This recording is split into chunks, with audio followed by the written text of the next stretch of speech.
What's going on, everybody?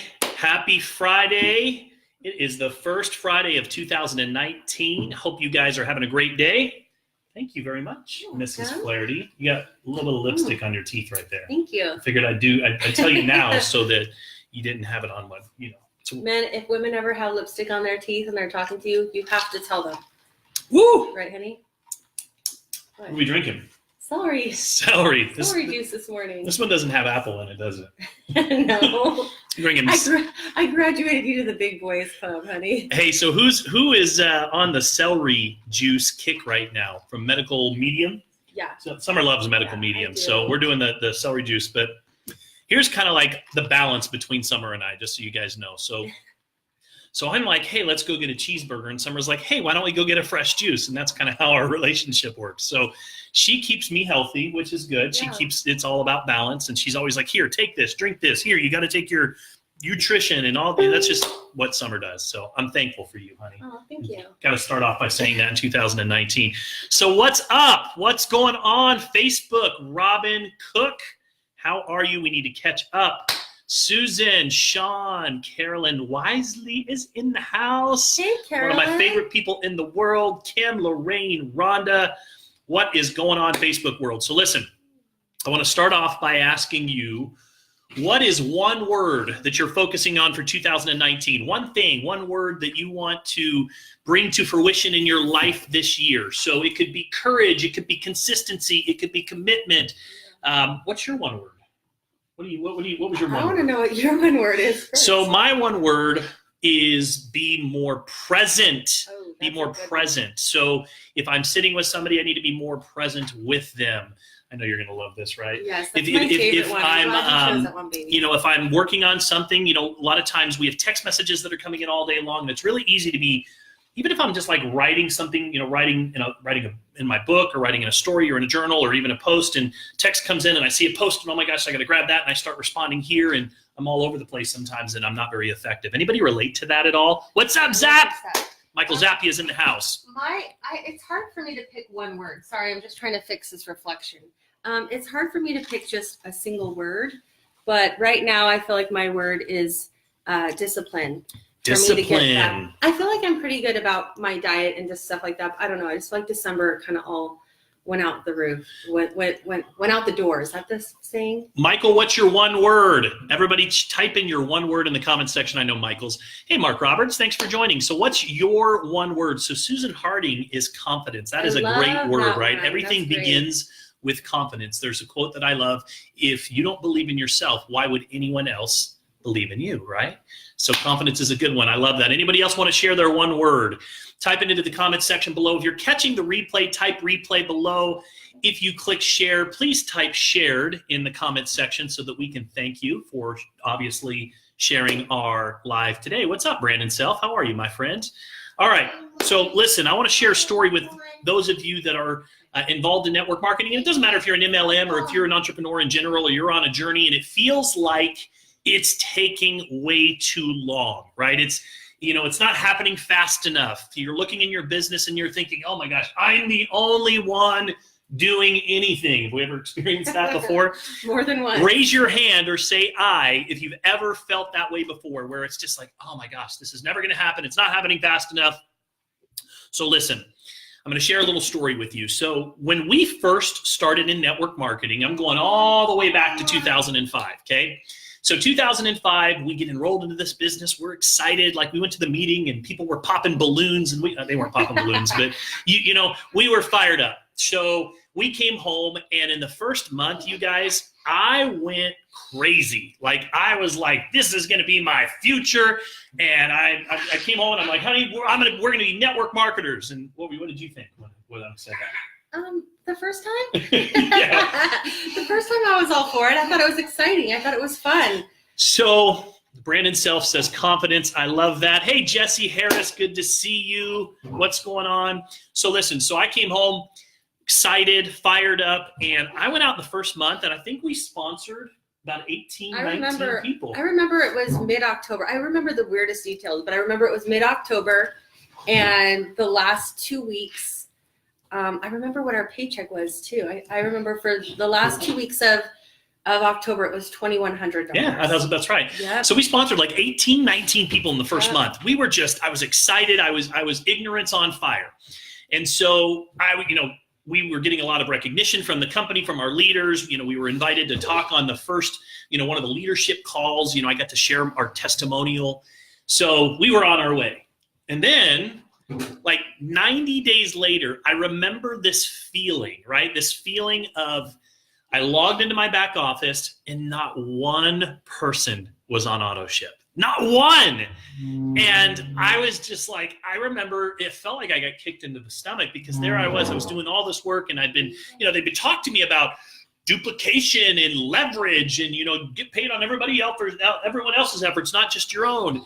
And there was nobody left. Anybody picking up what I'm putting down? If you've ever experienced this, give me some hearts, show me some love. I want to know if anyone else has ever experienced this before. I like bold, Ryan. That's a good one. Mike McDonald. What's Hey, Mike, up, brother? how are you? Mike McDonald says humility. That's a good one. So here we are. Nobody's left in our business after 90 days. And I think Mike McDonald was in that company with me. If I recall, actually might have been the first one before that. Okay, so Mike was after. Yeah. So anyway, so nobody's left.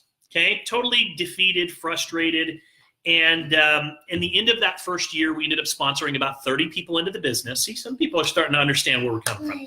So 30 people into the business. And I would say we had about 3 to 5 of them that were active after the first year. Now, let me tell you why. Here's the first lesson that I want to give you. When I first came into the business, I sold the business. I oversold the opportunity. I set false expectations when it comes to income. Listen, just get in now, just get positioned, and this thing's going to grow itself. And I said all of these things. And let me tell you guys something. Hype is a substitute for lack of substance. Hype is a substitute for lack of skills. And I didn't have any. I was a sales guy. I was good at sales, but I didn't have the skills, and I wasn't following any systems at all. And as a result of that, all these people that came in, they came in because they probably thought that they were getting involved in something that they were going to get rich quick, right? Been there. Margaret's been there before. You know exactly what I'm talking about. Congratulations, Margaret. By the way, Margaret just ranked up in her company a couple of times, and she's kicking butt. So good job. Congratulations, Margaret. Hey, Selena. Selena, we miss you. So anyway, so there we are, first year, a couple of people left in our business, and I'm feeling like, okay, I could be making, do you remember what I said? I could be making more money where? You remember? I could be making more money at McDonald's. I could be making more money at McDonald's than I am in my network marketing business right now. Anybody ever felt like that before? First year, I could have made more at McDonald's. So let me tell you what happened in the second year. So the second year, I started focusing a little bit more on the skills. In fact, I had a mentor that said, Travis, you need to get out of your own way. And it was probably the best thing that he ever said to me. He says, you're not duplicatable. What you do does not duplicate. You can sell, but we're not in the business of sales. We're not in the business of even closing.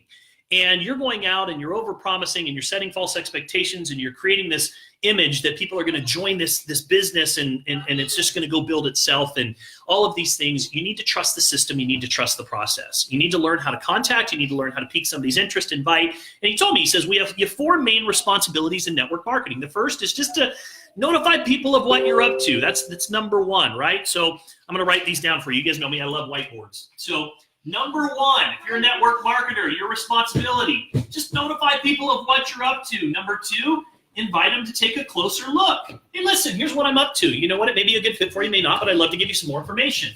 Number 3, for those that have questions, put them in front of third-party tools, right? Just get them in front of the materials, the videos, the websites. At the time, it was pass along brochures and magazines that we used to use. Anybody remember the Business for Home and all those magazines, right?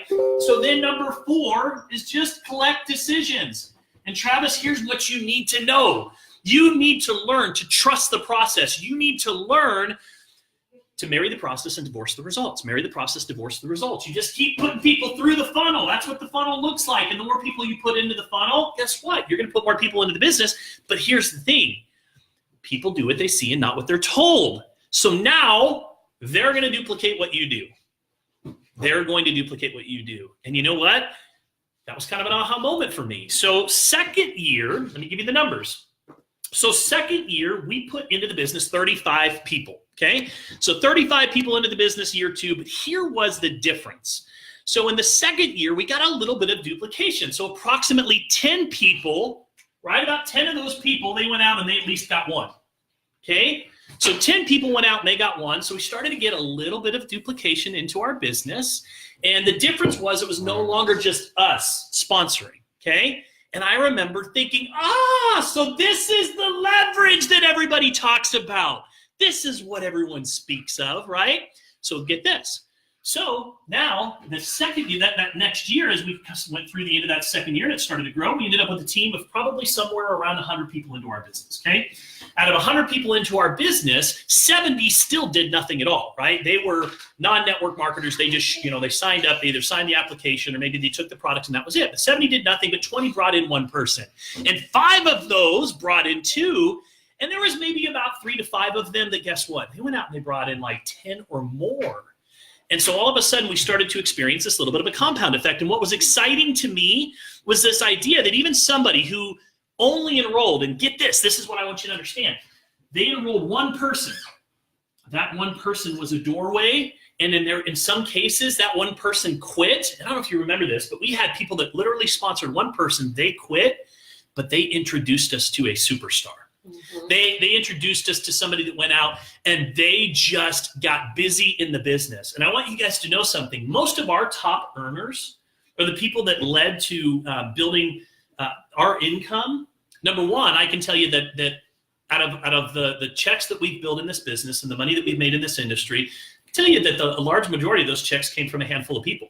It came from a handful of people that went out and developed an army of customers and built a business. Number two, what I've learned is that a lot of times your top producers are not people that you personally sponsor, right? Many times that's the case. So, we've, in our current business that we're in right now, we've sponsored somebody that has sponsored somebody that has sponsored somebody that's led us to complete rock stars. And you know what? Now we're working very, very closely with them. And so that happens. But what's really, really cool is that can come from somebody that just sponsored one person. So by the third year, we started to figure things out a little bit. We started to understand that it's not what works that matters. It's what duplicates that matters, right? This guy he's down here on my leg. He's really wanting to, like father, like son, right? He's got the marker in hand. Are you ready to do it? Oh, thank you. Such a sweet boy. So listen. So here's my point of this whole live today. I didn't want to do a very long live today. My point is this. Sometimes it can feel like it's taking forever. Sometimes it can feel like it's taking way too long. But think about it this way. Anything that you have that you value, truly value, did it happen overnight? No. Whoa, don't draw on me. Did it happen overnight? Right? Everything that we have that's worth value took time to build, right? Whether it's going to college sometimes takes 4 years. Starting a business takes time. But the point is this, no matter what you do, it's going to take time. And that time is going to pass anyways, right? Exactly. It's going to pass regardless. So at least when you're going to work to pay the bills, start working on something in your part-time or spare time that will allow you to build your fortune. And when you feel like it's taking too long, take a deep breath, step back, and just say, you know what? I'm in this for the long haul. Because it truly is that compound effect. In our first year, like I said, we literally sponsored 30 people, had a couple. Second year, we sponsored 35, but 10 of them got busy. And that was because we started to learn some skills. We became more duplicatable. And then by that third year, we started to bring in more and more people. We started to develop a team. And the last thing that I would tell you is this, and this is something that, I want everyone to listen to, because this took me years to figure out. If all you sell is just the opportunity, if that's all you focus on, you're not going to enjoy the true residual aspects of this business the way that you could if you were focused in on customers. It took me a long time to arrive at the place where I understand now that true residual income is a function of consumption. Hey, Betty Ann, Happy New Year's to you as well. And I'm embarrassed to admit this, but there were times where customers would reach out to me, and if they were just interested in the product, I was like, I'll just send them over to so-and-so and let them talk to them because they're not interested in the business. And what I want you to understand is that a true army of customers is where that sustainability is in your business. And so while the opportunity, we do want to attract networkers to our business, don't negate the customer, because the customer is a very important aspect of the business as well. And what I've learned since is that once you really understand the funneling process, they'll let you know what they're interested in, right? If I notify people of what we're up to and invite them to take a closer look, and I use those third-party tools, they're going to let me know if they're interested in the product. They're going to let me know if they're interested in the business. And from there, my job is just to collect decisions and just do that over and over again and get out of your own way. So anyways, just wanted to share some thoughts with you, some encouragement, some words of wisdom for those of you that are maybe feeling like it's taken a little bit too long. And I sure appreciate you guys joining us. 2019 is going to be an incredible year ahead, and we're so blessed and thankful to have all of you as our friends and encouragers in our network. And if there's anything that we can ever do to help you, don't hesitate to reach out. So on that note, we're drinking juice, but can we go get Mexican today? We are going to get Mexican food today because Chandler's in town and he likes it. So we extended our end of New Year's kind of hurrah when it comes to food until he leaves town tomorrow. Yeah. It was like we had family in town, so we're kind of kicking everything off after they leave. But we started the day right. We did start the day right. So baby steps. It's those few simple things that you do daily. If you do it daily, it adds up. You'll never change your life until you change something you do daily. Exactly. Hey, thank you, Mr. Zappia. If you got some value today, click the share button. If you're catching this on a replay, type replay. And with that, thanks so much for tuning in. Hey, Connie. Hi, good to see you.